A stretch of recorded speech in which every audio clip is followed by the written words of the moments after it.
اگر وہ جنات سے بچانا چاہتے ہیں، شیطان سے بچانا چاہتے ہیں، آپ بس ایک کام کرنا شروع کر دیجئے، اپنے گھر میں سورہ بقرہ کی تلاوت آپ ڈیلی کیا کریں۔ اگر آپ پوری نہیں کر سکتے تھوڑی تھوڑی کر کے کرا کریں۔ اللہ کے پیارے نبی فرماتے ہیں ان الشیطان ینفر من البیت الذی تقرأ فیہ سورۃ البقرہ، جس گھر میں سورہ بقرہ پڑھی جاتی ہے اس گھر سے شیطان بھاگ جاتا ہے۔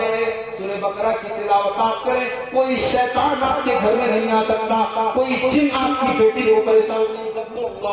وقولوا قولا سديدا يصلح لكم أعمالكم ويغفر لكم ذنوبكم ومن يطع الله ورسوله فقد فاز فوزا عظيما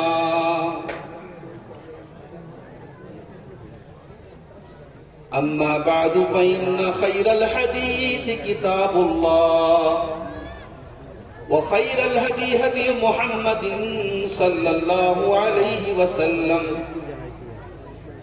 وشر الأمور محدثاتها وكل محدثة بدعة وكل بدعة ضلالة وكل ضلالة في النار۔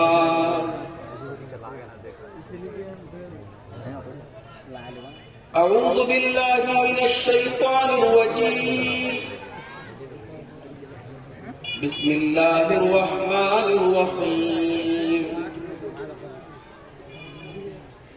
والله جعل لكم من بيوتكم سكنا،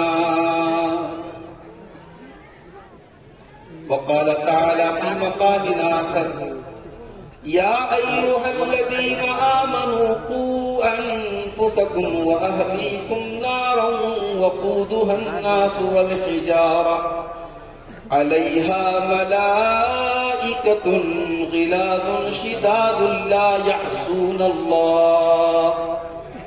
يعصون الله ما أمرهم ويفعلون ما يؤمرون۔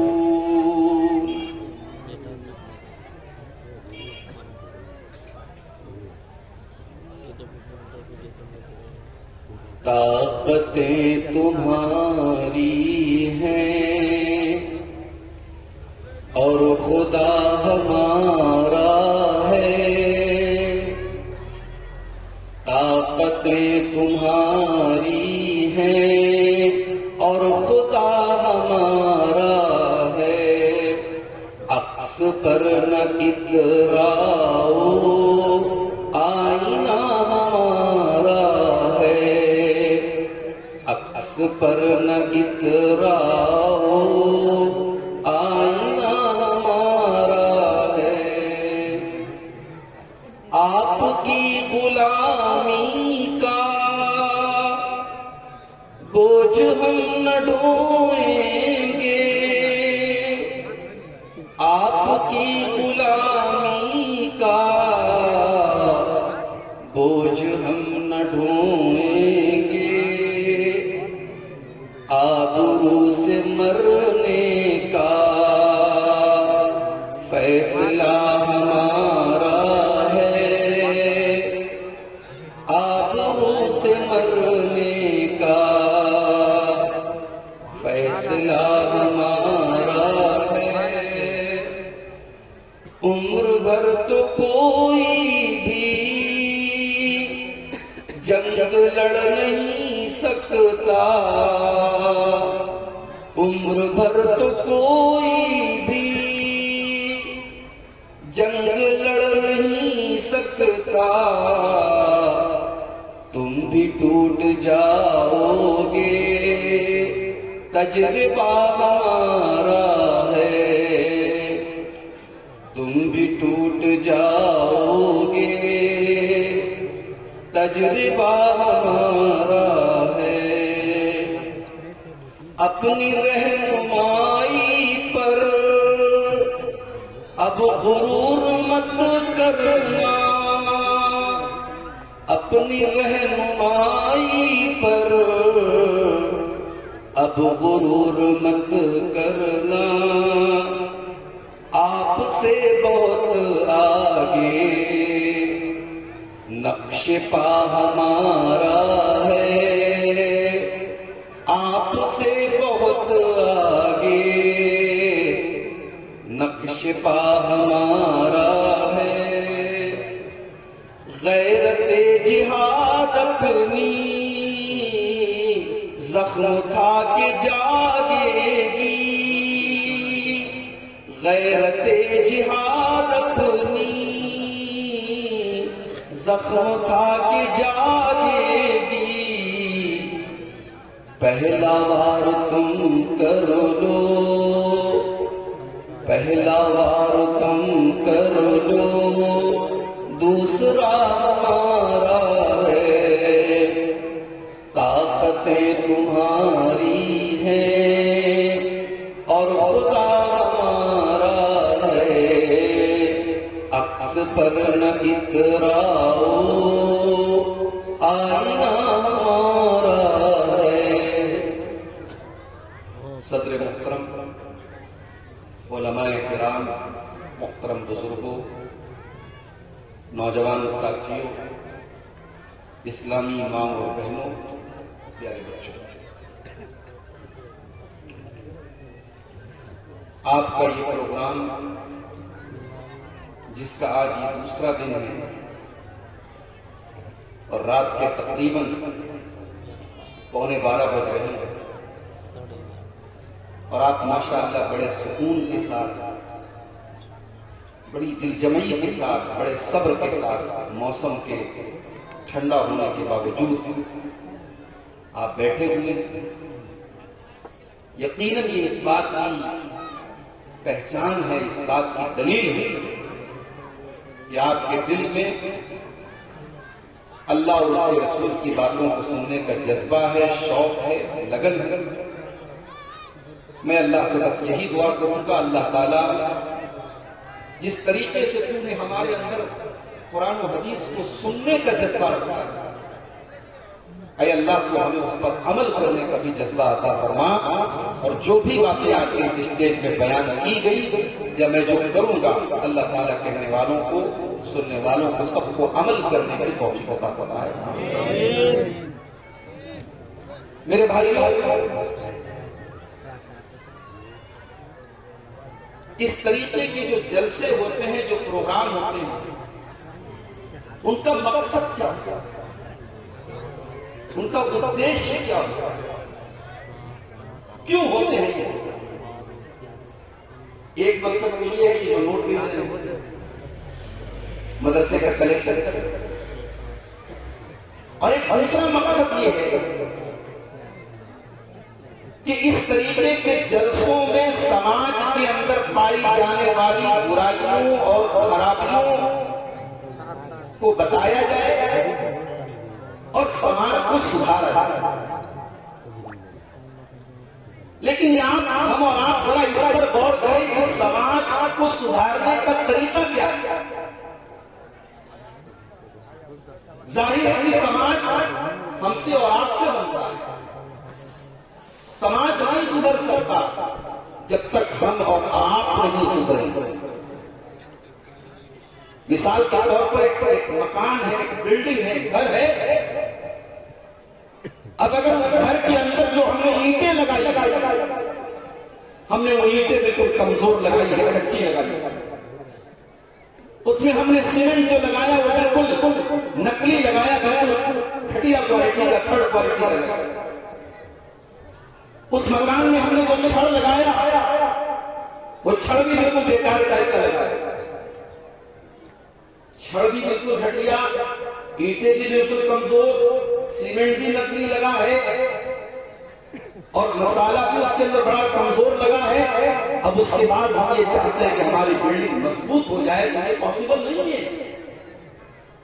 اگر بلڈنگ کو مضبوط بنانا ہے تو بلڈنگ کی بنیاد مضبوط ہونی چاہیے، بلڈنگ کا میٹیریل مضبوط ہونا چاہیے۔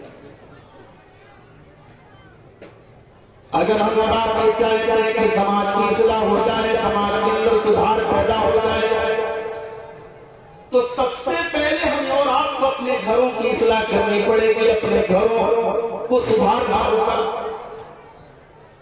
اس لیے کہ گھروں کے ذریعے ہی سماج بنتا ہے۔ جب تک ہمارے گھروں کے اندر دینداری نہیں آئے گی، اسلامی شریعت پر ہم عمل نہیں کریں گے، ہمارے گھر کے اندر قرآن و سنت کے اوپر عمل نہیں آئے گا، تب تک سماج کی اصلاح نہیں ہو سکتی۔ اور یہ بھی ایک حقیقت ہے، انسان کے جیون میں، انسان کی زندگی میں اس کے گھر کی بڑی اہمیت ہوتی ہے۔ آپ کے اس بنگال کے بہت سارے لوگ بمبئی میں رہتے ہیں، بہت سارے لوگ دلی میں رہتے ہیں، بہت سارے لوگ انڈیا کے باہر میں رہتے ہیں، روزی روٹی کے لیے اپنے بال بچوں کا پیٹ پالنے کے لیے باہر رہتے ہیں، سعودی میں رہ کر کے، دبئی میں رہ کر کے، دلی میں رہ کر کے، ممبئی میں رہ کر کے وہ انسان اپنے گھر کو یاد کرتا ہے۔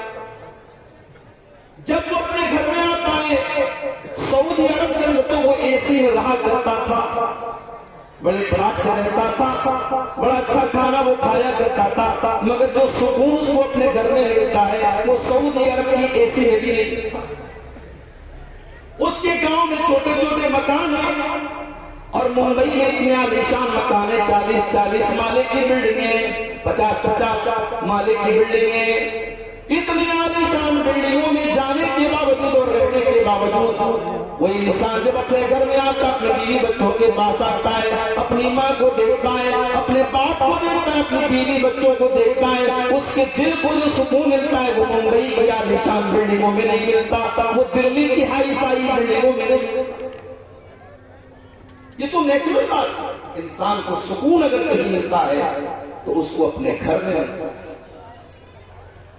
اسی لیے اللہ نے قرآن میں فرمایا وَاللَّهُ جَعَلَ لَكُم مِّن بُيُوتِكُمْ سَكَنًا، میرے بندو ہم نے تمہارے گھروں کو سکون کا ذریعہ بنایا ہے۔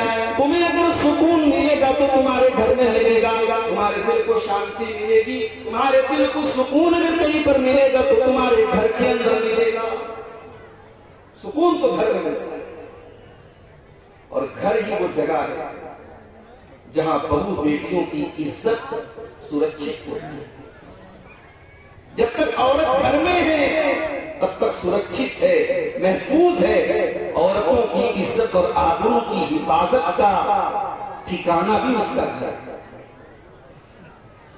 اسی لیے قرآن کا 22واں پارہ اٹھاؤ، اللہ تعالیٰ اپنے نبی کی بیویوں سے فرماتا ہے وَقَرْنَ فِي بُيُوتِكُنَّ وَلَا تَبَرَّجْنَ تَبَرُّجَ الْجَاهِلِيَّةِ الْأُولَىٰ، اے میرے نبی کی بیویوں، تم اپنے گھر کے اندر سمان کے ساتھ رہا کرو، اپنے گھر میں تم عزت کے ساتھ رہا کرو، تم اپنے گھر کے اندر سکون اور شانتی کے ساتھ رہا کرو، اور جب تمہیں گھر سے باہر جانا پڑے، مسجد میں جانا ہے، جلسے میں جانا ہے، کوئی سامان خریدنے کے لیے جانا ہے، کوئی مارکیٹ میں سامان لینے کے لیے جانا ہے، اگر تمہیں اپنے گھر سے نکلنا ہی پڑ جائے تو قرآن کیا کہتا ہے وَلَا تَبَرَّجْنَ تَبَرُّجَ الْجَاهِلِيَّةِ الْأُولَىٰ، تم دور جاہلیت کی طرح، تم پہلے کے دور کی طرح بن سور کر کے، میک اپ کر کے، اپنے آپ کو سجا کر کے، اپنے آپ کو ایکسپوز کر کے، اپنے آپ کو دکھا کر کے، اپنی سندرتا اور اپنے یوون کا پرچار کر کے نہ نکلنا۔ وَلَا تَبَرَّجْنَ تَبَرُّجَ الْجَاهِلِيَّةِ الْأُولَىٰ، تم جب بھی نکلنا تو اسلام کے پردے میں نکلنا، تم جب بھی نکلنا تو غیر مردوں کی نظر سے اپنے آپ کو بچا کر کے نکلنا، تم بے پردہ ہو کر کے نہ نکلنا، تم اپنے حسن کو، اپنی خوبصورتی کو دکھا کر کے نکلنا۔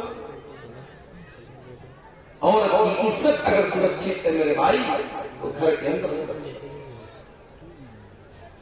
اسی لیے انسان سے اگر اس کے گھر کو چھین لیا جائے اس سے بڑی کوئی مصیبت نہیں ہوتی، انسان سے اگر اس کا گھر چھین لیا جائے اس سے بڑی مصیبت کوئی نہیں ہے۔ آپ کو یاد ہوگا کسی ملک میں NRC کا دور چلا تھا، CAA کا دور چلا تھا، ابھی ٹھنڈے بستے میں ڈالا گیا ہے مگر کوئی ٹھیک نہیں کہ وہ جن کا باہر نکل جائے۔ NRC کا معاملہ جب آیا سارے بھارت میں مسلمان اس کے وروਧ میں کیوں کھڑے ہوئے؟ کیونکہ یہ معاملہ ہمارے گھر سے جڑا تھا، ہمیں اپنے گھر سے بے گھر کرنے کی تیاری کی جا رہی۔ ایک انسان کو اس کے گھر سے نکال دیا جائے، اس سے بڑی مصیبت کوئی نہیں ہے۔ اسی لیے جب اللہ کے نبی کے دور میں یہودیوں نے مسلمانوں کے ساتھ غداری کی، جب یہودیوں نے مسلمانوں کے ساتھ دھوکہ کیا، تو اللہ نے حکم دیا کہ یہودیوں کو ان کے گھروں سے نکال دیا جائے، اور اللہ نے اس کو اپنا بہت بڑا عذاب قرار دیا۔ اللہ نے فرمایا هو الذی اخرج الذین کفروا من اہل الکتاب من دیارہم لأول الحشر، اللہ تعالیٰ نے ان یہودیوں کو ان کے گھروں سے نکال کر کے ان کے اوپر اپنا عذاب نازل کیا۔ اور جب وہ یہودی گھر سے نکل رہے تھے تو ان کو پتا تھا کہ اب دوبارہ ہم کو آنا نہیں، تو دروازہ بھی توڑ رہے تھے، کھڑکی بھی توڑ رہے تھے، اپنے گھر کے سامان کو اپنے ہاتھوں سے توڑ رہے تھے۔ اللہ نے اس کو بھی عذاب قرار دیا۔ اللہ نے فرمایا یخربون بیوتهم بأیدیہم وأیدی المؤمنین فاعتبروا یا اولی الابصار۔ او لوگوں، ذرا ان یہودیوں کو دیکھو، یہ اپنے ہی ہاتھوں سے اپنے گھر کو تباہ کر رہے ہیں، اپنے گھر کو برباد کر رہے ہیں۔ کسی کا گھر ٹوٹ جائے، کسی شاعر نے کہا ہے لوگ ٹوٹ جاتے ہیں ایک گھر بنانے میں، لوگ ٹوٹ جاتے ہیں ایک گھر بنانے میں، تم ترس نہیں کھاتے بستیاں جلانے میں۔ ایک گھر بنانے میں انسان ٹوٹ جاتا ہے اور تم بستیوں میں آگ لگا دیتے ہو، پوری پوری بستی کو جلا دیتے ہو، ارے کتنے دے رہے ہو، تم ترس نہیں کھاتے ہو۔ انسان کتنی مشکل سے ایک گھر بناتا ہے۔ تو انسان کی زندگی میں گھر کی بڑی اہمیت ہے۔ اور آج میرے وقتب کا جو وشے ہے، میری تقریر کا جو ٹاپک ہے، وہ یہی ہے کہ ہم اپنے گھر کو ایک آئیڈیل گھر کیسے بنائیں۔ بجتن پارن کنا بجتن پارن ہم تھوڑا تھوڑا بنگلہ بولتے بجتن پارن ہے نا، تھوڑا تھوڑا بنگلہ میں بولوں گا انشاءاللہ، تھوڑا آپ کو بھی مزہ آئے گا، لیکن اردو آپ سمجھنے کی کوشش کیجیے۔ ہم بتائیں گے آپ کو کہ آپ کو اپنے گھر کو ایک آدرش گھر، ایک آئیڈیل گھر، ایک اسلامی گھر کیسے بنانا ہے، اس پر ہم بات کریں۔ لیکن سوال یہ پیدا ہوتا ہے کہ ہمیں اپنے گھر کو ایک اسلامی گھر بنانے کی ضرورت کیا ہے بھائی؟ اگر ہمارے گھر کی عورتیں بے پردہ نکل رہی ہے، کیا فرق پڑتا ہے؟ ہمارا بچہ چوری کر رہا ہے تو کیا فرق پڑتا ہے؟ فرق پڑتا ہے آپ گھومنے پھرنے جاتے ہیں، پریوار کو لے کر کے جاتے ہیں، آپ کہیں پر اچھا کھانا کھاتے ہیں تو بیوی کو بھی کھلاتے ہیں، بچوں کو بھی کھلاتے ہیں۔ کلیا چکی مارکیٹ سے کپڑا خریدتے ہیں تو اپنے لیے اپنے محترمہ کا بھی خریدتے ہیں، اپنے بچوں کا بھی خریدتے ہیں۔ ہر خوشی میں آپ اپنے پریوار کو شامل کرتے ہیں، ہر سکھ میں ہر دکھ میں انسان اپنی فیملی کے ساتھ کھڑا ہوتا ہے۔ میرے پیارے ساتھیوں، انسان اپنے پریوار سے محبت کرتا ہے، اپنے گھر والوں سے محبت کرتا ہے، اپنے بیوی بچوں سے پیار کرتا ہے، اپنی بیوی کو اپنے بچوں کو نقصان اور تکلیف میں وہ نہیں دیکھ سکتا۔ ایک مرتبہ بہار کا سفر تھا میرا، شاید کٹیہار میں گیا تھا میں، میری 3 سال کی بچی تھی اس ٹائم، اس کو انگلی میں ہلکا سا کٹ لگ گیا۔ میری اہلیہ نے فون کیا، کہا کہ بچی کی انگلی میں کٹ لگ گیا ہے۔ ویڈیو کال پر میں نے دیکھا کہ بچی کی انگلی اچھی خاصی کٹ گئی ہے، بچی رو رہی ہے۔ میں گھر سے 500-600 کلومیٹر دور پر ہوں، اپنی بچی کی انگلی میں وہ کٹ دیکھ کر کے میں تھوڑی دیر کے لیے غمگین ہو گیا، میری آنکھیں بھر گئی، میری آنکھوں میں آنسو آ گئے۔ انسان اپنے پریوار سے اتنی محبت کرتا ہے کہ اپنے بیوی بچوں کو وہ ہلکی سی تکلیف میں نہیں دیکھ سکتا۔ بچے کو کچھ ہو جائے تو ماں بے چین ہو جاتی ہیں، بچے کی انگلی میں اگر کٹ لگ جائے تو ماں رونے لگتی ہے، باپ رونے لگتا ہے۔ اتنا پیار کرتے، اتنی محبت کرتے اپنے پریوار سے۔ اب ذرا قرآن کا 28واں پارہ کھولو، اللہ فرماتا ہے یا ایھا الذین آمنوا قوا انفسکم واہلیکم نارا، اے ایمان والو اپنے آپ کو اور اپنے پریوار کو، اپنے بیوی بچوں کو، اپنے گھر والوں کو تم جہنم کی آگ سے بچاؤ۔ اے ایمان والوں، کیا تم یہ پسند کرو گے کہ تمہاری بیوی دنیا کی آگ میں جل جائے؟ کیا تم یہ پسند کرو گے کہ تمہارے بچے دنیا کی آگ میں جل جائیں؟ ارے جلنا تو بڑی دور کی بات ہے، اگر آپ کے بچے کو ہلکی سی کھروچ آ جائے اور آپ کے سینے میں ایک باپ کا دل ہے، آپ کے پاس ایک ماں کا دل ہے، ایک ماں اپنے بچے کو، ایک باپ اپنے بچے کو ہلکی کھروچ بھی نہیں دے سکتا۔ یہ الگ بات ہے۔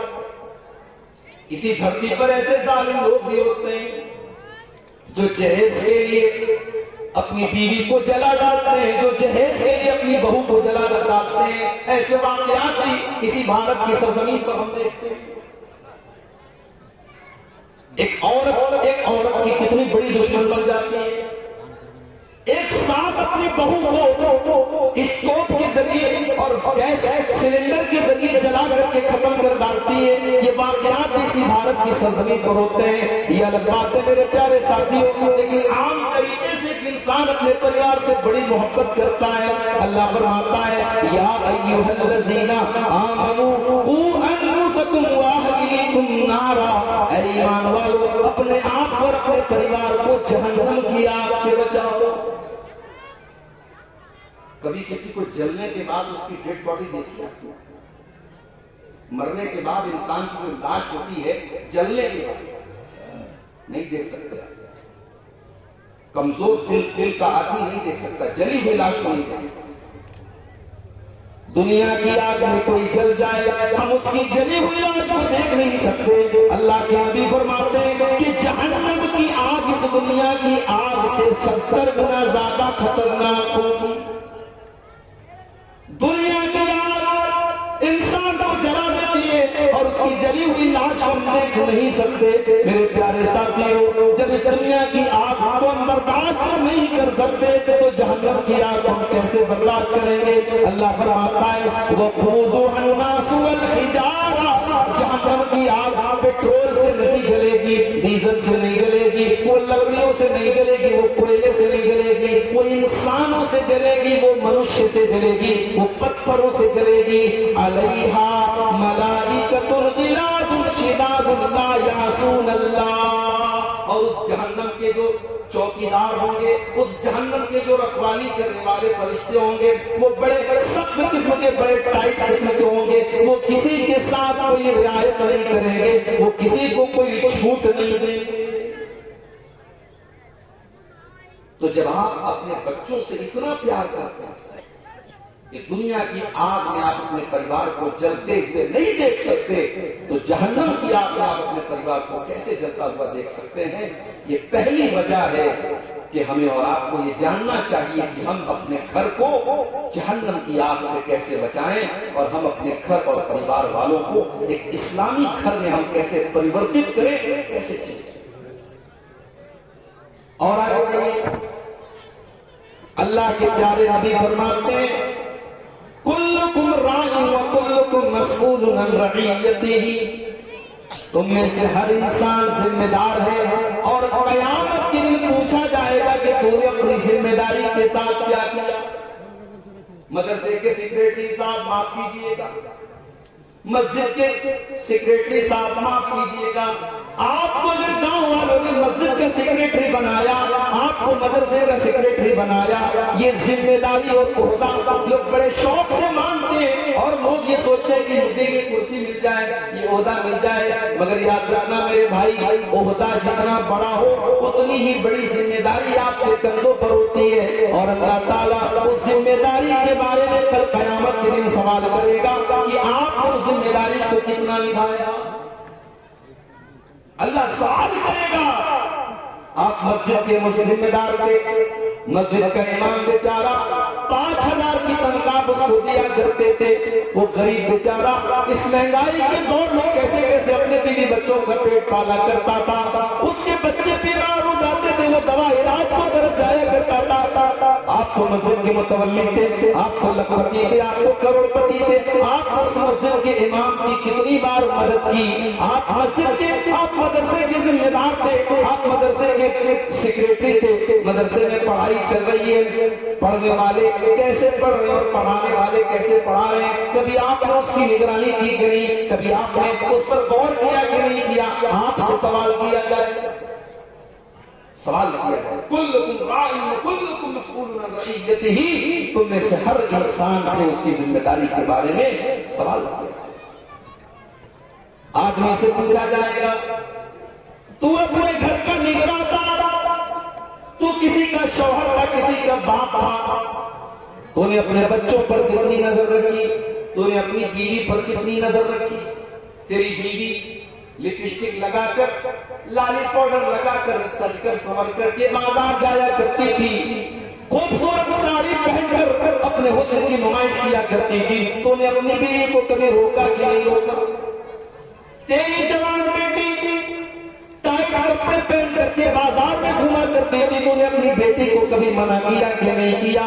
تیری بیٹی اپنے فوٹو کو انسٹاگرام پہ ڈالا کرتی تھی، تیری بیٹی اپنے فوٹو فیس بک پر ڈالا کرتی تھی، تیری بیٹی رات کو 2-2 بجے تک غیر محرم لڑکوں سے باتیں کیا کرتی تھی، تو رات میں تہجد پڑھا کرتا تھا، تو فجر کی نماز پڑھا کرتا تھا. تو نے اپنی ذمہ داری کو کتنا نبھایا؟ تو نے باپ ہونے کی ذمہ داری کتنی نبھائی؟ کلکم راع وکلکم مسئول عن رعیتہ. او لوگوں، تم میں سے ہر انسان سے اس کی ذمہ داری کے بارے میں کل پوچھا جائے گا. حالات بہت خراب ہو چکے ہیں، ہماری اور آپ کی سوچ سے بھی خراب ہو چکے ہیں. 2-3 دن پہلے میرے پاس میسج آیا، مہاراشٹر کے اندر ایک بہت مشہور شہر ہے ناگپور میں صوفیہ نام کی مسلمان لڑکی شادی کر رہی ہے بھونیشور نام کے غیر مسلم لڑکے کے ساتھ. لڑکی کا نام صوفیہ ہے، لڑکے کا نام بھونیشور ہے. لڑکی مسلمان گھر کی، لڑکا غیر مسلم گھر کا، ہندو گھر کا. شادی کا کارڈ چھپ رہا ہے اور شادی کے کارڈ پر باقاعدہ ہندو ریتی رواج سے وواہ کی بات کہی گئی ہے اور اوم گنیشائے نمہ میں لکھا ہوا ہے. میرے پیارے ساتھیوں، اگر آپ کی مسلمان لڑکی اپنے گھر سے بھاگ کر کے کسی غیر مسلم کے ساتھ شادی کر رہی ہے اور پھر اس کے دھرم کو سویکار کر رہی ہے اور اسلام کو تیاگ رہی ہے، اسلام کو چھوڑ رہی ہے، تو کیا یہ پوری قوم کے لیے سوچنے کا مقام نہیں ہے؟ کیا یہ چلو بھر پانی میں ڈوب مرنے کا مقام نہیں ہے؟ ہمیں اور آپ کو اس پر بھی غور کرنے کی ضرورت ہے کہ ہم اپنی بیٹیوں کو اس لائق بھی نہیں بنا سکتے. ہم نے اپنی لڑکیوں کو گریجویشن کرا دیا، ہم نے کالج میں پڑھایا، ہم نے یونیورسٹیز میں پڑھایا، ہم نے اس کو بڑی اعلیٰ تعلیم تو دلائی، مگر ہم نے اس کو دین کے نام پر کیا سکھایا؟ ہم نے پڑھا، بہت بڑا اگر ہم نے تیر مار دیا، ہم نے کسی حافظ صاحب کو پکڑ لیا، کسی مولوی صاحب کو پکڑ لیا، مولوی صاحب میری بیٹی کو قرآن پڑھا دیجئے. مولوی صاحب 1 گھنٹے کی ٹیوشن کرنے لگے اور آپ کی بیٹی کو قرآن انہوں نے پڑھا دیا. آپ کی بیٹی نے قرآن کو پڑھا تو لیکن رٹو توتے کی طرح آپ کی بیٹی نے قرآن کو پڑھا، اسے قرآن کی کسی آیت کا مطلب نہیں آتا، اس نے قرآن کو کبھی سمجھا ہی نہیں، اس نے قرآن کو کبھی جانا نہیں، اس نے رٹو توتے کی طرح قرآن پڑھ تو لیا مگر قرآن میں پردے کا حکم دیا گیا یہ آپ کی بیٹی کو معلوم نہیں. قرآن میں نظروں کو جھکانے کا حکم دیا گیا یہ آپ کی بیٹی کو معلوم نہیں. قرآن میں زنا کو دنیا کا بہت بڑا گناہ کہا گیا آپ کی بیٹی کو معلوم نہیں. قرآن میں اپنی شرمگاہ کی حفاظت کرنے کا حکم دیا گیا آپ کی بیٹی نے کبھی پڑھا نہیں. قرآن میں یہ کہا گیا کہ جب تم گھر سے نکلو تو اپنے آپ کو پردے میں، اپنے آپ کو حجاب میں، اپنے آپ کو برقعے میں تم چھپا کر کے نکلو. آپ کی بیٹی کو یہ بتانے والا کوئی نہیں کہ اللہ کا قیامت میں ہمیں پکڑے گا. کہ آپ نے اپنے بچوں کی تربیت کیا کی، آپ نے اپنی بیٹیوں کو پڑھایا. ارے ہمارے یہاں تو پھر بھی چلو غنیمت ہے، مسجدوں میں عورتوں کا انتظام ہے. یہاں کسی نے بتایا کہ پوری مسجد میں 5 ٹائم عورتیں آتی ہیں، بہت اچھی بات ہے. 5 ٹائم آپ کے گھر کی عورتیں مسجد میں آئیں یہاں آئیں وہ اتنا امپورٹنٹ نہیں ہے، لیکن ہفتے میں جب جمعہ کی نماز ہوتی ہے اور امام صاحب بڑی محنت کر کے آدھا گھنٹہ کی تقریر کرتے ہیں، خطبہ دیتے ہیں اور اسلام کی باتیں بتاتے ہیں، قرآن کی باتیں بتاتے ہیں۔ میرے بھائی آپ کوشش کیجئے کہ آپ کی مسجد میں عورتوں کے لیے کم سے کم جمعہ کے دن ضرور انتظام ہونا چاہیے، تاکہ ہفتے کے ایک دن کم سے کم آپ کے گھر کی عورتیں اسلام کی باتوں کو سمجھ سکیں۔ سال میں جلسہ کرا لینے سے آپ کی بیٹی اور آپ کے گھر کی عورتیں دین کو نہیں سمجھ سکتی۔ آج کتنی عورتیں ہیں، اگر میں پوچھنا شروع کر دوں کہ تم کو نہانے کا اسلامی طریقہ آتا ہے، تو کتنی عورتوں کو اسلامی طریقہ نہیں آتا، غسل کرنے کا، نہانے کا طریقہ نہیں آتا۔ کتنی عورتوں کو معلوم ہی نہیں کہ وہ کب پاک ہوتی ہے، کب ناپاک ہوتی ہے۔ پاکی اور ناپاکی کا مسئلہ ہو، نماز کا مسئلہ ہو، طہارت کا مسئلہ ہو، عقیدے کا مسئلہ ہو، آج ہمارے گھر کی عورتوں کو میرے بھائی کوئی بتا نہیں۔ بیمار دوائی کھاتا نہیں، بدنام طبیب کا نام ہوا۔ بیمار دوائی کھاتا نہیں، بدنام طبیب کا نام ہوا۔ ہوئے کام برے تو مسلمان سے، بدنام بیچارہ اسلام ہوا۔ جب آپ نے اپنی بیٹیوں کو اسلام سکھایا ہی نہیں، تو اگر آپ کے گھر کی کوئی صوفیہ کسی بھونیشور کے ساتھ شادی کر رہی ہے تو میرے بھائی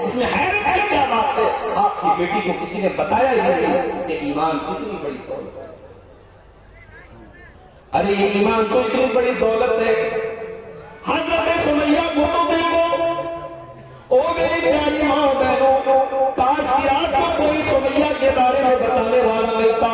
سمیہ تو وہ ہے کہ اس کے شوہر کے سامنے، اس کے جوان بیٹے کے سامنے ابو جہل کہتا ہے کہ سمیہ تو نے اگر اسلام کو نہیں چھوڑا، تو نے محمد کے دین کو نہیں چھوڑا، اے سمیہ میں تجھے ننگا کر دوں گا، تیرے بدن سے کپڑے اتار دوں گا۔ سامنے جوان بیٹا ہے، اوہو ماں کے لیے کتنی شرم کی بات ہے، ماں کے لیے کتنی غیرت کی بات ہے، اس کے جوان بیٹے کے سامنے اس کو بے لباس کر دیا جائے۔ مگر سمیہ کو پتا تھا آج دنیا میں یہ حالات میں نے دیکھ لیے، لیکن اپنے ایمان کو بچا لیا، اپنی توحید کو بچا لیا، اپنے دین کو بچا لیا، تو کل قیامت کے دن میں کامیاب ہو جاؤں گی۔ سمیہ کے بغل سے کپڑے اتار لیے گئے، بڑی بے دردی سے، بڑی بے شرمی سے حضرت سمیہ کو ابو جہل نے ان کے شوہر کے سامنے، ان کے جوان بیٹے کے سامنے شہید کر ڈالا۔ مگر سمیہ نے اپنے دین سے سمجھوتا نہ کیا، اپنے توحید سے سمجھوتا نہ کیا، اپنے اسلام کو چھوڑنا گوارا نہ کیا۔ ہماری بیٹیوں کو سمیہ کے بارے میں کوئی بتا نہیں۔ نبی اکرم کا دور ہے، لڑائی کا میدان ہے، جنگ کا میدان ہے، جنگ ختم ہو چکی ہے، مسلمانوں کی شہیدوں کی لاشوں کو اکٹھا کیا جا رہا ہے۔ ایک عورت آتی ہے جس کا نام ام خلاد ہے، اس کا بیٹا بھی اس جنگ میں شہید ہو چکا ہے، وہ اپنے بیٹے کی لاش کو دیکھنے کے لیے آتی ہے، اور حدیث کے الفاظ ہے وہ سر سے پیر تک برقعے میں آتی ہے، وہ سر سے پیر تک نقاب میں آتی ہے، وہ سر سے پیر تک اپنے آپ کو چھپا کر کے آتی ہے۔ لوگ کہتے ہیں تیرا بیٹا تو قتل ہو چکا ہے، تیرا بیٹا تو دنیا سے جا چکا ہے، اور تو اتنا پردے میں آئی ہے، تو اپنے پورے بدن کو چھپا کر کے آئی ہے۔ تو وہ عورت کیا جواب دیتی ہے؟ ان ارزا ابنی فلن ارزا حیائی، وہ لوگوں میں نے اپنا بیٹا کھویا ہے، میں نے اپنی شرم و حیا کو نہیں کھویا ہے، میرا بیٹا گیا ہے، میری حیا نہیں گئی، میری شرم نہیں گئی۔ اسلام نے پردے کا جو حکم دیا ہے وہ جنگ کے میدان میں ہے، اس کے اوپر میں عمل کروں گی، میں اپنی شرم و حیا سے کوئی سمجھوتا نہیں کر سکتی۔ آج اپنے گھر کی اصلاح کرنے کی میرے بھائیوں، اور اپنے گھر کو سدھارنے کی ہمیں بڑی ضرورت ہے، اور خاص طور سے برا مت مانیے گا، بنگال کے حالات جو ہیں اس معاملے میں بہت خراب ہے۔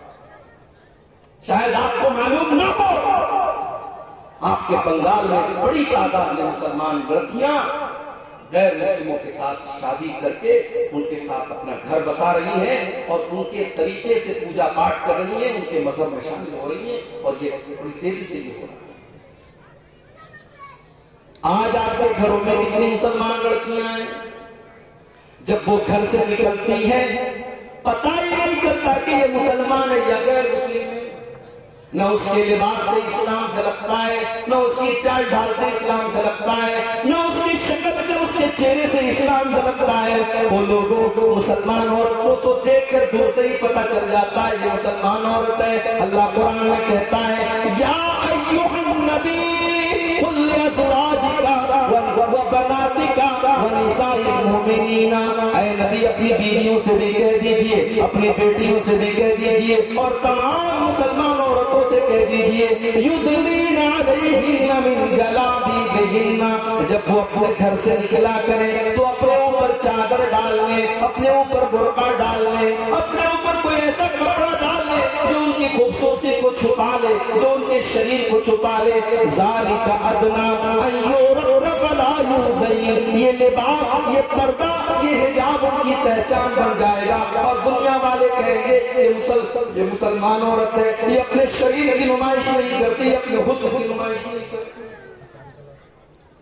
جتنی مسلمان عورتیں شادی کے بعد وہ باقاعدہ وہ کیا بولتے ہیں اس کو، جو سندور اپنے ماتھے میں سندور لگاتی ہے، اپنی مانگ میں سندور بھرتی ہے، اپنے گلے میں منگل سوتر پہنتی ہے۔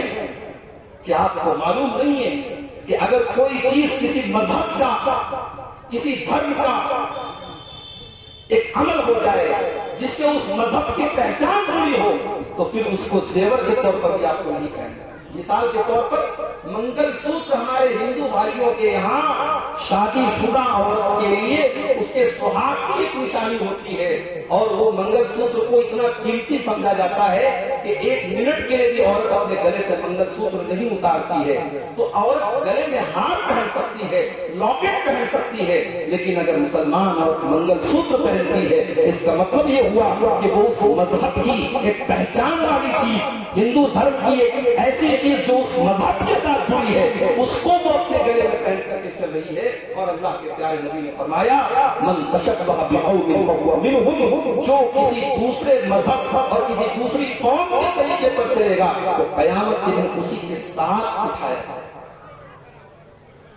کیا آپ کو معلوم نہیں ہے کہ مانگ میں سندور بھرنا یہ بھی ہندو مذہب کی ایک نشانی ہے؟ کتنی مسلمان عورتیں، ہماری مسلمان عورتیں سندور لگاتی ہیں، ماتھے پر بدیا جو لگاتی ہیں، اس بدیا کو بھی لگانے سے پرہیز کرنا چاہیے، بچنا چاہیے۔ آپ کے اسی بنگال میں ہم نے یہ بھی سنا اور دیکھا، شادی کے پہلے ایک رسم ہوتی ہے ہلدی کی رسم۔ اب بڑی تیزی سے یہ سب چیزیں بڑھ رہی ہیں، ہلدی کی رسم ہوتی ہے۔ چلو ہلدی، اب یہ بھی ایک سوال ہے کہ ہلدی کیوں لگائی جاتی ہے؟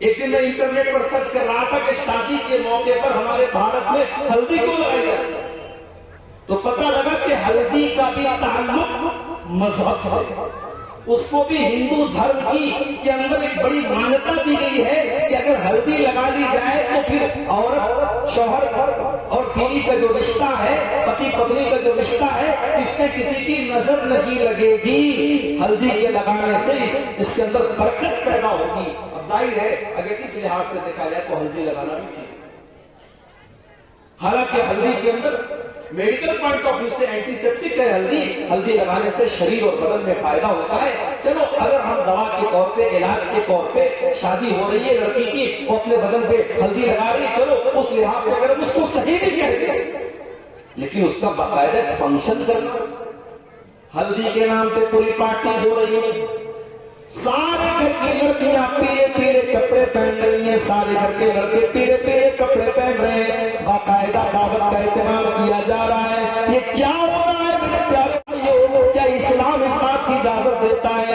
یہ تو غیر مسلموں کا طریقہ ہے، یہ تو غیر مسلموں کا کلچر ہے، اسلام کے اندر اس کی کوئی اجازت نہیں ہے۔ اللہ کے نبی فرماتے ہیں لَتَتَّبِعُنَّ سُنَنَ مَن كَانَ قَبْلَكُمْ شِبْرًا بِشِبْرٍ وَذِرَاعًا بِذِرَاعٍ۔ او لوگوں، تم اپنے سے پہلے کے لوگوں کے طریقے پر چلو گے، اگر وہ ایک ہاتھ چلیں گے تو تم بھی ایک ہاتھ چلو گے، اگر وہ پورا ایک بارش سے چلیں گے تو تم ایک بارش سے چلو گے، ایک ہاتھ چلیں گے تو تم بھی ایک ہاتھ چلو گے۔ حتیٰ لو دخلوا جحر ضب، اگر تم سے پہلے کے لوگ کسی جانور کے بل میں چلے جائیں گے تو تم بھی اس کے بل میں چلے جاؤ گے۔ پہلے کے لوگوں کے طریقے پر تم چلو گے، صحابہ نے پوچھا اے اللہ کے نبی پہلے کے لوگوں سے کون لوگ مراد ہیں؟ کیا یہودی اور عیسائی مراد ہیں؟ اللہ کے نبی نے فرمایا کہ اور کون مراد ہیں؟ تو آج مسلمان یہودیوں اور عیسائیوں کے ساتھ ساتھ اس ملک میں ہندو بھائیوں کے ساتھ رہتے ان کے کلچر کو اپنا رہا ہے، اور آج ہمارے شادی بیاہ میں بہت ساری چیزیں ہوتی ہیں۔ اچھے دیندار گھروں میں برتھڈے منایا جا رہا ہے، بچے کی پیدائش کے دن بچے کے لیے باقاعدہ بڑا سا کیک لایا جا رہا ہے، موم بتی لائی جا رہی ہے، گھر میں پارٹی ہو رہی ہے، تالی بجائی جا رہی ہے، happy birthday to you کا نعرہ لگایا جا رہا ہے، خاندان والوں کو دعوت کھلائی جا رہی ہے۔ کیا ہے اس کے بعد اینیورسری منائی جا رہی ہے۔ میری شادی ہوئی تھی 24 فروری، ہر سال 24 فروری کو میری بیوی کہتی ہے کہ کل آپ رہیں گے، میں کہتا میں پروگرام میں جاؤں، میں رہتا ہی ہوں۔ عورتوں کو نہیں سب چیزیں بڑی اچھی لگتی ہے، شادی والے دن شوہر ہمارا گھر پہ رہے، سالگرہ والا دن ہے، اس دن بڑا یادگار دن ہے۔ ارے بھائی ہر دن کو یادگار بناؤ، بیوی سے محبت کرنے کے لیے سال کا کوئی دن خاص نہیں ہے، ہر دن اس سے محبت کرو۔ بچوں سے محبت کرنا ہے، بچوں کو کیک کھلانا ہے، کبھی بھی کیک کھلاؤ، اس کے لیے آپ کو برتھ ڈے منانے کی ضرورت نہیں ہے، یہ تمام چیزیں بیکار ہیں۔ ہم نے ایک دن بنایا، اب مدرس ڈے سال میں ایک دن ہے مدرس ڈے، اس دن بیچارہ جو زندگی میں کبھی اپنی ماں سے قاعدے سے بات نہیں کرتا، وہ بھی فیس بک پر بیان دے رہا ہے کہ ماں کا یہ مقام ہے اور ماں کا یہ مقام ہے، ہیپی مدرس ڈے۔ ابھی جا کے پہلے جو اپنی ماں کی خیر خبر کے والد بھائی صاحب گھر میں تیری بوڑھی ماں دوائیں آج کو ترس رہی ہے اور تو فیس بک پر مدرس ڈے کی مبارکباد دے۔ فادرس ڈے، باپ کے نام پر ایک ڈے منایا جا رہا ہے۔ تو یہ جتنے ڈیز ہیں، یہ جو ڈیز منائے جا رہے ہیں میرے بھائیوں، یہ بھی ہمارے اسلامک کلچر میں نہیں ہے۔ ہمارا اسلام کا بڑا کلیئر اینڈ کلین کانسیپٹ ہے کہ باپ ہر دن باپ ہے، ماں ہر دن ماں ہے، ماں کا سمان روز ہونا چاہیے، باپ کی سیوا روز ہونی چاہیے، بیوی سے محبت روز ہونی چاہیے، اور بچے کے شوق اور اس کے بچوں کے ارمان کو روز پورا کرنا چاہیے۔ اس کے لیے اس طریقے کی چیزوں کو کرنے کی ضرورت نہیں ہے۔ تو آج ہمیں اور آپ کو اپنے گھروں سے ان سب چیزوں کو ہٹانا ہے، تو ہمیں جاننا پڑے گا کہ ہم اپنے گھر کی اصلاح کیسے کریں، اپنے گھر کا سدھار کیسے۔ فطروں کا دور ہے، یہ فطروں کا دور ہے، کہیں بے پردگی کا فتنہ، کہیں بے حیائی کا فتنہ، کہیں اسلام کے نام پر اسلام سے دور کرنے کا فتنہ ہے۔ اس دور پہ بھی اللہ کے نبی کی یہ تعلیم ہے کہ انسان زیادہ سے زیادہ اپنے گھر کے اندر رہے۔ اللہ کے نبی فرماتے ہیں طوبیٰ لمن ملک لسانہ، وہ انسان قابل مبارکباد ہے جو اپنی زبان کو کنٹرول کر لے، وَوَسِعَهُ بَيْتُهُ، اور جو اپنے گھر کے اندر رہے۔ کوشش کیجئے اپنے پریوار کو ٹائم دیجئے، اپنے بیوی بچوں کو ٹائم دیجئے۔ جب آپ اپنے کام سے، اپنے بزنس سے، اپنی نوکری سے خالی ہو جائیں تو آپ اپنے گھر والوں کو ٹائم دیجئے، آپ بہت سارے فتنوں سے بچ جائیں گے۔ آج حالات کیا ہے؟ شوہر رات میں آتا ہے، کام دھندا کر کے آیا ہے، تھکا ہارا آیا ہے، بیوی بیچاری موبائل میں لگی ہے اور کوئی سیریل دیکھ رہی ہے، اس کا فیوریٹ سیریل ہے، بیوی سیریل میں لگی ہے۔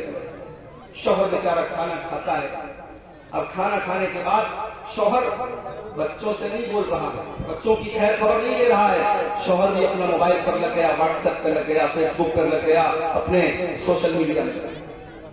بچے اپنا الگ موبائل پر ویڈیو دیکھ رہے ہیں، ماں الگ سیریل دیکھ رہی ہے، باپ کی ایک الگ دنیا ہے۔ میرے بھائی یہ پورے گھر کا جنازہ نکل رہا ہے۔ گھر کے اندر جو پیار ہونا چاہیے، نہ ماں کو بچے کا پیار مل رہا ہے، نہ بچے کو ماں کا پیار مل رہا ہے، نہ شوہر کو بیوی کی محبت مل رہی ہے، نہ بیوی کو شوہر کی محبت مل رہی ہے۔ اسی لیے عربی کا ایک شاعر کہتا ہے لَيْسَ الْيَتِيمُ مَنِ انْتَهَى أَبَوَاهُ مِنْ هَمِّ الْحَيَاةِ وَخَلَّفَاهُ ذَلِيلًا۔ ارے یتیم وہ نہیں ہے، اناتھ وہ نہیں ہے جس کی ماں اور جس کا باپ دنیا سے چلا گیا ہو۔ إِنَّ الْيَتِيمَ هُوَ الَّذِي أَلْقَى لَهُ أُمًّا تَخَلَّتْ أَوْ أَبًا مَشْغُولًا۔